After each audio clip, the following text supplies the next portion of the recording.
Welcome to the Charlie Creates Marketing Podcast.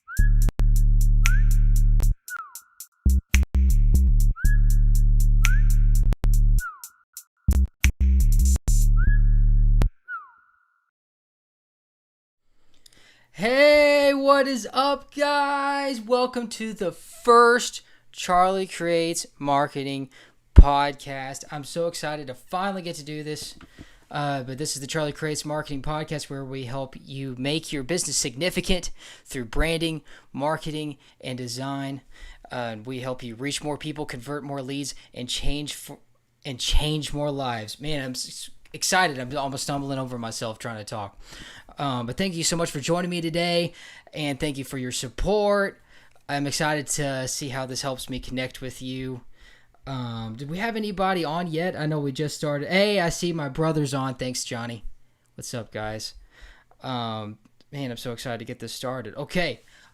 So yeah, people always told me I had a face for radio, so I thought I'd give podcast a try. That's how I got into this. And that reminds me of, I put this poll out asking what people were most interested in my first topic, and the number one most requested thing as far as topics go, the number one thing people requested were to talk about my hair. So let me see if I can pull this up. I've composed a little slideshow for you of different hairstyles I've had in recent years. Now, I've gone through a lot of different phases. I've had a hard time really settling on one hairstyle, but I'm going to condense it to the most popular and most recent ones. So what we got here, and what you're going to do is you're going to vote on, let me know in the comments, vote on which hairstyle is your favorite. I'm going to make a post about it later too, but next week we'll announce the winner. But here we go. We got the Charlie hairstyles over the years. The first one, you ready for this? Boom. I call it the college kid. This is Charlie in college. You'll notice it resembles a little bit of a Justin Bieber look, but it also, my hair curled on the ends, and so it kind of winged out like a bat. But this Charlie was really interested in trying to get. This Charlie was about love, man. He was trying to get a girlfriend. He was a little bit desperate, and he thought that maybe if he grew out his hair this long, it would kind of give him a chance. And actually, guess what? It actually did. In college, I met the love of my life, and she tells me to this day she still really likes that hairstyle. I don't know if maybe she was trying to be nice, or if really she means it. I can't tell. Yeah, and then the next, let me see if I can't pull up the next hairstyle here. The next hairstyle is, I got to explain this one first. After I went through this hairstyle, a lot of people, after I graduated college, a lot of people were trying to tell me, hey, you need to cut your hair. You're not in college anymore. You got to try to look a little bit more professional. And I didn't know what to do with my hair. And so I tried a bunch of different things. I went through this phase where I went through a bunch of different hairstyles. And then one day I came into the office and my boss said, hey, that looks pretty good. You should keep your hair like that. And so that helped me settle on my next phase hairstyle. I call this the worship leader. That's right. I was leading worship. And a lot of other people agreed with my boss and said, yeah, that looks like a pretty cool hairstyle for a worship leader. It looks really cool from the side, which is what makes it a pretty cool worship leader haircut. It was kind of like this step in between of like, I took this halfway step in between college and professional, where I like cut half my hair. And it looked pretty good from the sides, but then you look at it from the front, it kind of looks like you're missing half your hair. Or it looks like you try to go for a haircut and then gave up halfway. So that's kind of what was going on with that hairstyle. I liked it at that phase, but then I went through a bunch of big life changes, right? And COVID came, everything that happened in 2020 happened, and at the end of 2020, my wife got pregnant. We got a baby, and a lot of changes were happening in my life, and I thought, I kind of need a change. Also, my wife was saying, hey, Charlie, I'm kind of getting sick of your hair. I kind of want to see something different. So I went really different, and I ran a bunch of sand through my hair, and I got this hairstyle, which I like to call, let me see if I can pull this up here. I'm a little bit new at this software here. I call this hairstyle the freelancer. Look at that. It kind of looks a little messy, and that's what I was going for. That look that you got out of bed, didn't do anything with your hair. That's how I very intentionally made my hair. And Faith said she kind of liked it, but it's kind of this weird thing where, like, it's different every day. And some days I look in the mirror and I think, that looks pretty good. I like it. I'm glad I went this direction with my hair. And then other days, I'm really upset with myself and it looks like crap. Yeah, and it's like I was going through this phase where I was unsure with my life, and I decided that my hair should reflect that, and now my hair looks like it's really unsure with itself. That's basically how that went down. You kind of look at this and go, what's it doing? What's its plan? And it doesn't know the answer to that. And this is kind of what it looks like on a day that maybe it's not really going so well. I made this post. I was going off that trend where I was like, hey, I can't talk right now. I'm doing hot girl stuff. And I'm a little bit concerned because this post got a lot of likes of people who didn't know me. And I'm not 100% sure if they didn't like the post because they thought I was actually a girl. Anyway, yeah, so that's what was going on with my hair. So let me know which one is your favorite, post in the comments which one's your favorite here. We'll announce next week. Let's see if anybody's got anything going on. No, but so we got to vote for the college cut. Thanks. Maybe I'll go back to that someday. I don't know what I'm going to do with my hair. Let's see what we got on the agenda here. Let me pull up my notes. Looks like we got... You've got mail. Oh, hold on, guys. Hold on, I got to respond to this. You've got mail. Yeah, I know, I got mail. I got this email from Karen. Karen. If you're in the marketing design profession, Karen. You know how Karen is. You got to respond to that email right away. Let me pull up this email. It says, hey, Charlie. I know I'm really behind on paying my invoice. And I know I was supposed to pay that before moving forward, but I'm sure my part-time local bakery will be a really good way for you to get your name out there. Do you think you might be willing to work for exposure? I'll make sure I'll tell everyone in my Pilates class about you. Also, I need another 7 things to my list of jobs that I need to get done. Yikes. Pray for me, guys. I could really use your prayers. Oh, yeah. Okay, so here's the ad for today's episode. The ad for today's episode is ClickCease. Have you heard of ClickCease? It's really good. I had a client who was in a really competitive Google ad campaign. And I won't name drop it, but it was a really competitive area. And this guy had a Google Ads budget of $70 a day, okay? But he had a major problem because his competitors were they were sending these bots to click on his Google ads so that all of his clicks would go to that he was paying for would go to these bots instead of to real people. And he was losing all kinds of money from his competitors sending these bots, which, by the way, that's pretty bush league, man. Like, don't do that. That's just wrong. That's just sad. Anyway, he hired me to help him with his Google Ads campaign. and I helped him install ClickCease on his website. That's clickcease.com if you want to check it out. Clickcease.com. It helps you block fraudulent IP addresses, basically. This guy installed ClickCease on his website, running $70 a day on Google Ads. In 3 days, he saved $170 on IP addresses that he blocked. $170. So do the math.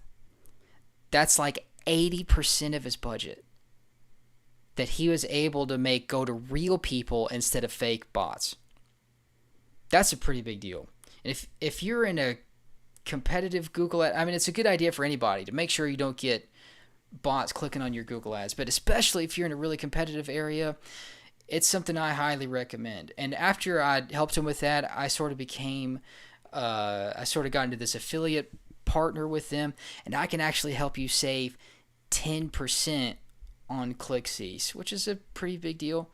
If you want to know how you can save 10% on clickcease.com, or if you need help installing it on your website, email me, charlie@charliecreates.marketing. That's charlie@charliecreates.marketing.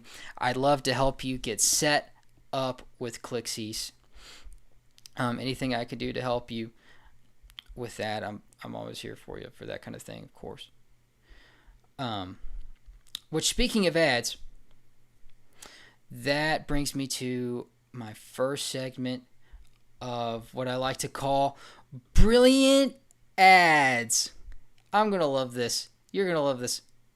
Let's take a look at some brilliant ads. Here, let's roll this. Welcome to our ad agency. I'm Jerry Smith. All right, our first ad we've got up here is, have you heard of these no cow bars? It's like a protein bar that's got no cow in it. So like, no whey. Well, these guys had a really clever campaign talking about no way. You got to see this ad. Check this out. Ad by No Cow. Cow. No cow.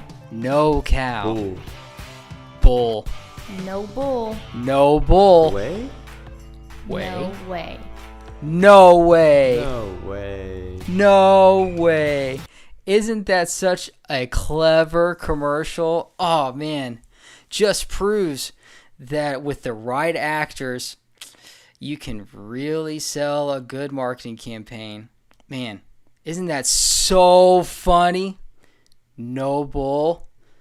No way. No way. Oh, man. Ha! I'm cracking up at that one. Gotta love that no cow ad. Next up, you guys have probably seen this ad. I love this ad. My wife hates this ad because in the middle of the night, I'll start quoting this ad. You know what I'm talking about. Tasha, did you know Geico could save you hundreds on car insurance and a whole lot more? So what are you waiting for? Hip Hop Group Tag Team to help you plan dessert? Fresh vanilla, rocky road, chocolate peanut butter cookie dough, scoop it, scoop it. In the middle of the night, Faith will be trying to go to sleep, and I'll just kind of lean over and go, "Aww, French vanilla, rocky road." She'll lean over and slap me. Man, everybody loves this ad. It is amazing how quickly that gets stuck in your head. Everybody's talking about it. Man, that's so funny. Man, tag team. Those guys are the best. Hilarious. Next ad on the list. I really do think this is a brilliant ad right here. And it's going to help me segue into our topic for the day. This is a brand new ad that Wix just released like not that long ago. And in the web design community, Anyway, it's causing a little bit of a stir. Let's take a look at this ad. So WordPress, how was your week? Any updates? Oh, 6 new updates, if you know what I... WordPress? No offense, but, you don't know a real doctor, do you? Seriously? Can't even spend 2 minutes with a client. Yep. What's wrong with him? Who knows? Could be a plugin problem. Could be a hosting issue. Maybe his memory's exhausted. There's just too many things that could go wrong. So he's okay? Oh, he'll be great. As long as I keep working my butt off on his maintenance. White screen of death. Is that you? It's too late for me, buddy. Oh, I hope man. you back me up. Can we not do this right now? I have a deadline. My client's gonna kill me. And even though this disaster is clearly your fault, Yeah, right. I Yeah, want right. you to move on. Switch to a hassle-free platform like Wix.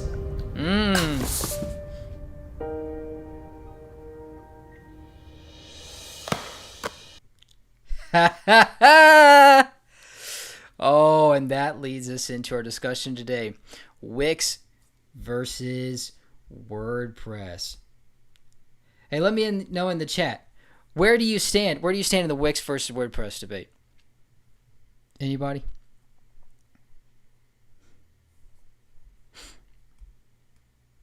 Or do you have any questions? And right off the bat, any questions about Wix versus versus WordPress? Sorry. Anyway, the Wix versus WordPress debate. Man, this debate actually can get pretty heated, as I've found out. If a little quick Google search, a lot of people taking shots on all sides. It's actually a lot like the Mac versus PC debate. You guys are all familiar with that. Everybody knows about Mac versus PC. In fact, speaking of ads, this reminds me of another ad. How many of you guys remember this ad right here? Hello, I'm a Mac. And I'm a PC. And I feel inadequate. Okay. PCs get viruses. We can't do as much out of the box. I don't know why you're so hard on yourself. I don't.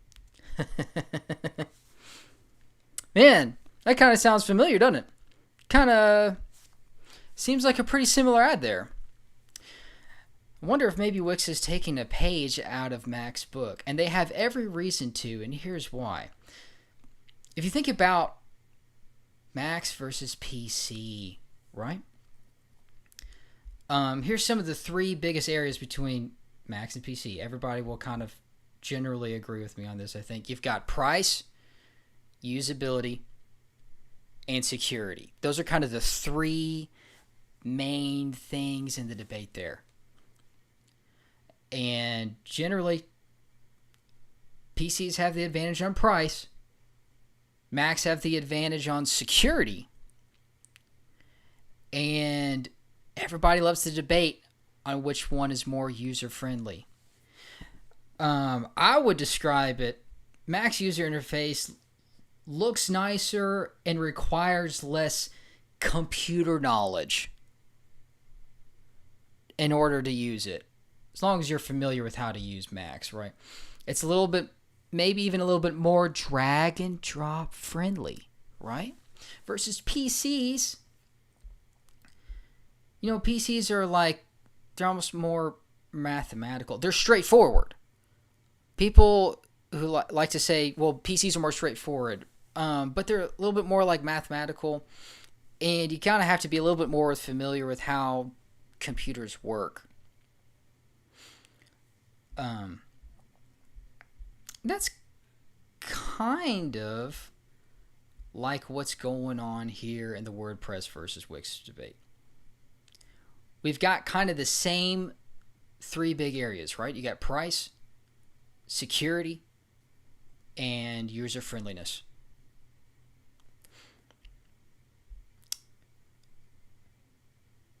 Wix definitely has the advantage in user friendliness. You don't have to have an advanced degree in computer engineering in order to use Wix. Almost anybody can build a website with Wix. Versus WordPress. Oh, and before I go into this further, I should explain, in case you're not familiar with what they are. Wix and WordPress are both they're both web building platforms, meaning you go on there to build your website. Now, there's a separate thing called being a host. A host is what actually puts your website on the web. And Wix is actually both of those. Wix is a web builder, and they sort of force you to use their hosting.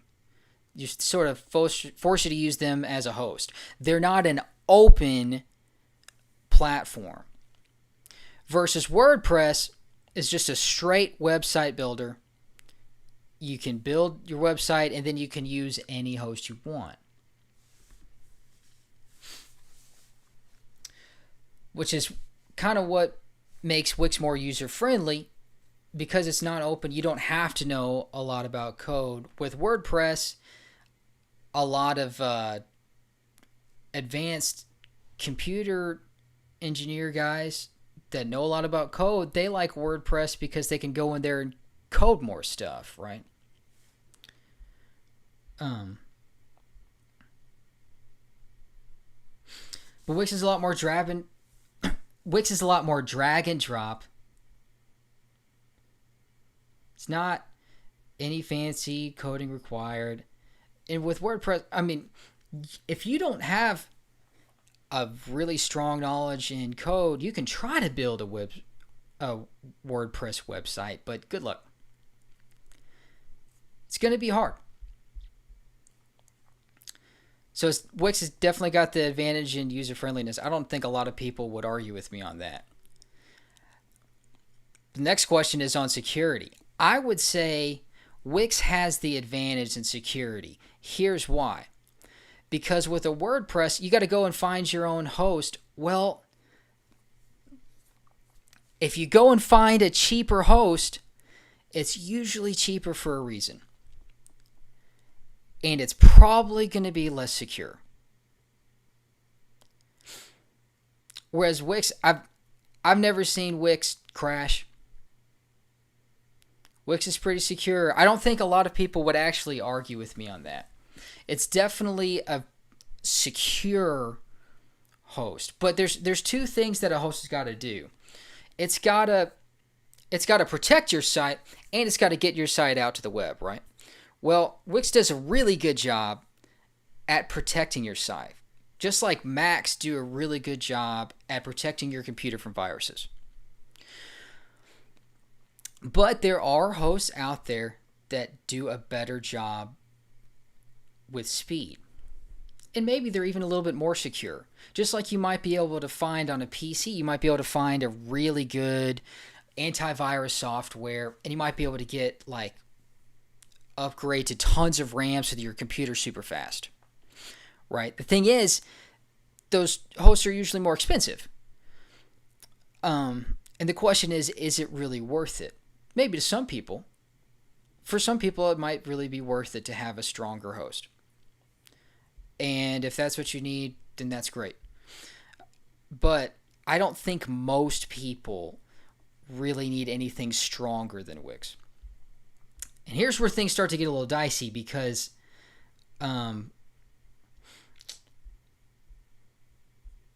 like people with advanced computer degrees don't like Wix. They don't like Wix because anybody can go on and make a website and do what they charge people thousands of dollars to do. So they're going to try to convince you that Wix isn't any good. And there's also people on this debate that, they bought their first Windows computer in 1987 and thought they never needed another one. Those guys like WordPress too. But a lot of the people who are trying to argue for WordPress. Now, here's what a lot of them try to do.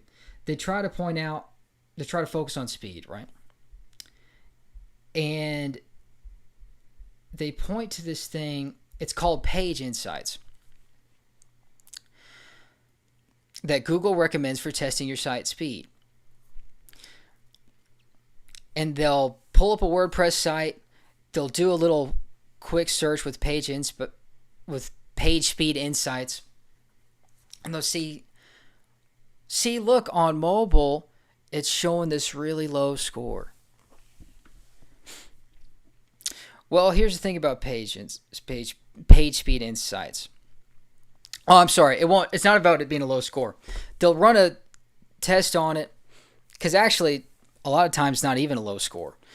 But it'll show these recommendations that you can't do with Wix because it's not an open platform.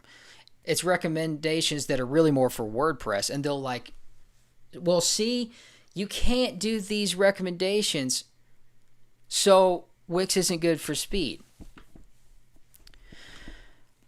Even though the reality is Wix pages are totally capable of getting a good score on Page Speed Insights.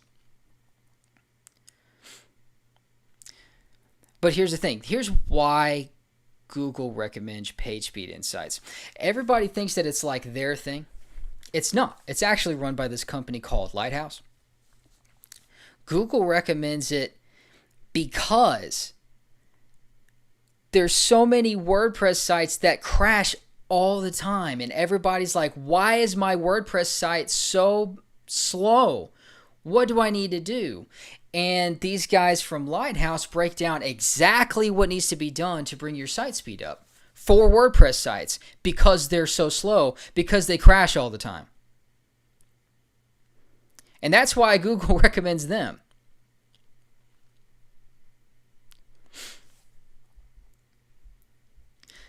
So first of all, Page Speed Insights isn't even Google, it's Lighthouse. Second of all, sorry, I get a little bit worked up. This is a hot take. This kind of fired me up a little bit.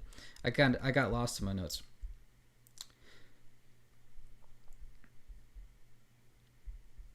Third of all, first I need to explain. Here's why I got lost. I kind of jumped the gun a little bit here. So why is Page Speed so important anyway? Well, it is a factor in your SEO, which stands for Search Engine Optimization, for those of you who might be new to this discussion. The important word there is optimization, right? You want to try to optimize your site the best you can for search engines so that you can be higher up on the list in popular searches. That's kind of the general idea of SEO, right? There are some things that, and I could talk all day about SEO, but I'm going to try to condense it to just the things that are important about your website. There are some things that Google looks through on your website to determine your ranking, but the way bigger things are actually the things outside of your website. Google cares way more about how many people are talking about you online than it cares about what's actually on your website. So first of all, the SEO discussion as far as Wix versus WordPress isn't really that important as long as you're doing all the other SEO things correctly. Second of all, the reality is, which of them are better for SEO? Neither one. Google doesn't look at a website and go, is this a WordPress site or is it a Wix site? And I'm going to punish the Wix site. Google doesn't do that. Here's what Google cares about. It cares about whether or not it's a site it can go through quickly. It's like, if you're nice to Google, Google will be nice to you. So the way you make your website nice to Google is you make it fast, you have internal links, and you make sure that it's good to go on mobile. So yes, speed does kind of matter to your SEO.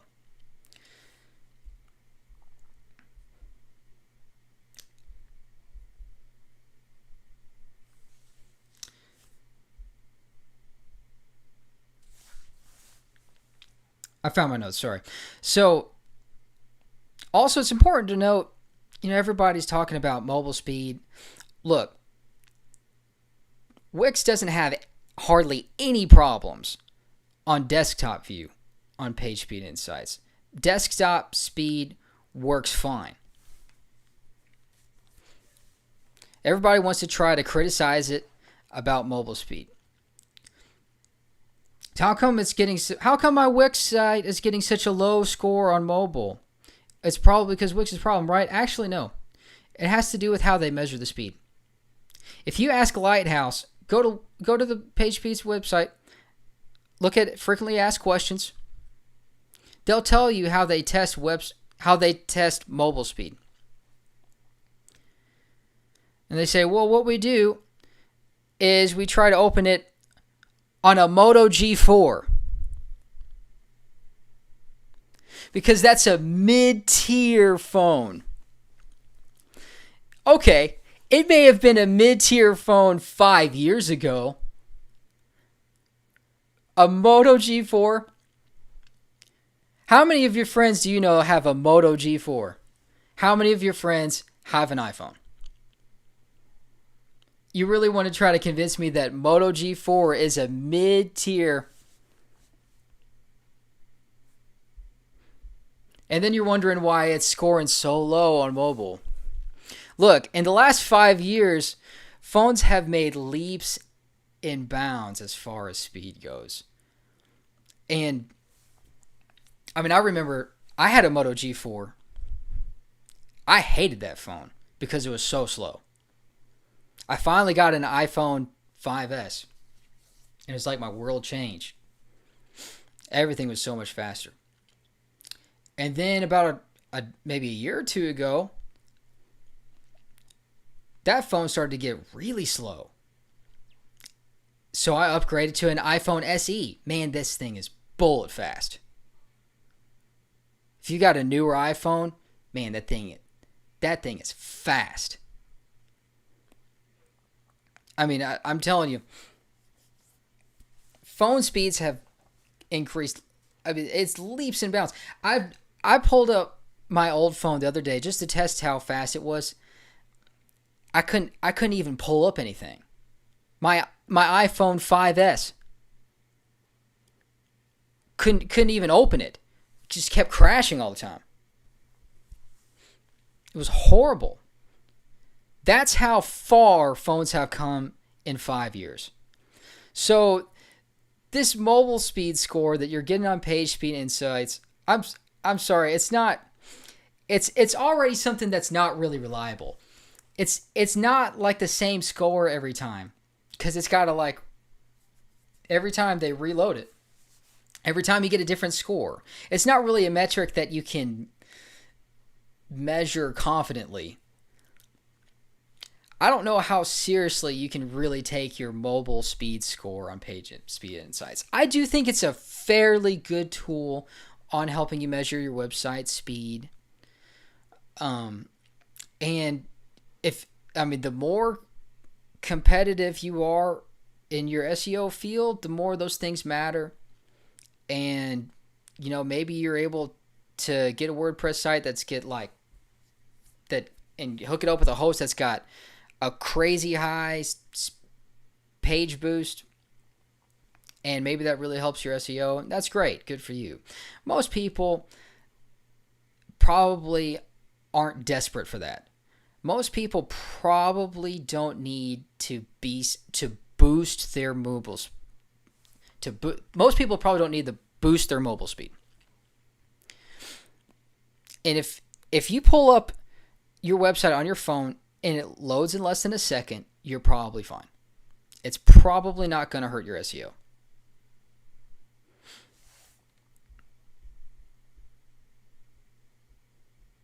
What about the other two things that Google cares about? What you said, Charlie, you said also internal links. Well, internal links are just links inside your site that link to other pages on your site. And those things help Google find other pages on your website quicker. It really likes internal links. Obviously, that's something you can do in both platforms. And the third thing was mobile compatibility. Google likes websites that work well on the phone. Honestly, Wix has got the advantage there because there's a lot of WordPress themes that they were created before cell phones. And people are stuck with these WordPress themes that aren't mobile compatible because they were made before cell phones. Versus Wix, every Wix site is programmed to adapt to mobile very well, and you've got a lot of control that you don't even always have with WordPress. You got a lot of control in the design of your mobile site.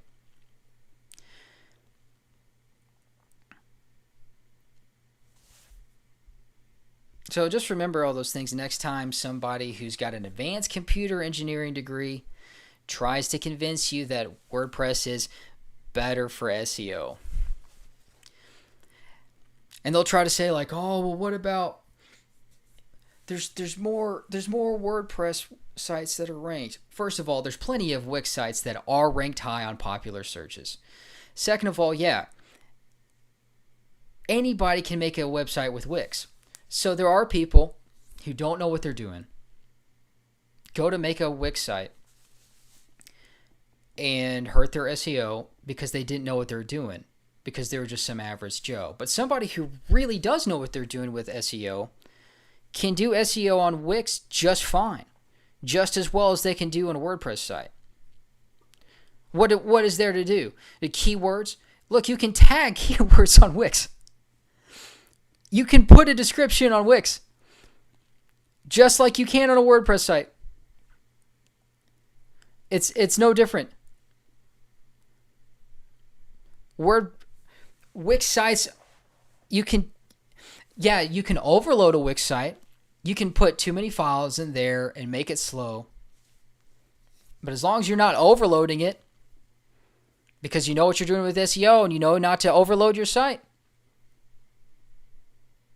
there's really no difference.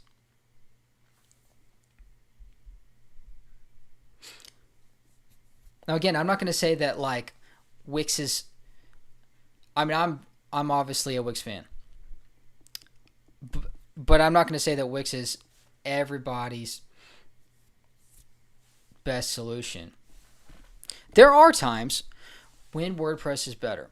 And also, people who are really serious about that Mac versus PC debate will tell me that my little breakdown of that is oversimplified, right? There's actually a lot more to that debate. For example, PCs are better for gamers, right? Mac sort of looked at gamers and said, you know what? We're not a computer for nerds. And it was like a really weird move for them to make. PCs were like, come on, gamers. WordPress is kind of like that too. You got an open platform. So if you really need to make something that's like super complicated, like if you wanted to make a game on your website, I mean, you probably are going to need like some kind of WordPress, some kind of open platform, some kind of open code platform like WordPress in order to build something like that. Or you might have something crazy complicated that for whatever reason Wix can't do. 90% of websites you can make on Wix. But there is that 10%. And maybe you've got something crazy and wild that you really do need to build on WordPress. Or maybe your field is just that competitive and you're like, look, site speed is going to be the difference between me beating this other guy, and I've got to have great site speed, and I'm willing to pay $100 a month for my site to be half a second faster. Sure, then maybe that's the best option for you. And if you've already got a WordPress site and it's working well for you, look, if it ain't broke, don't fix it. there's not like an advantage that Wix has that WordPress doesn't have. Just like there's not an advantage that WordPress has, honestly, that Wix doesn't have, other than you could maybe get a better host.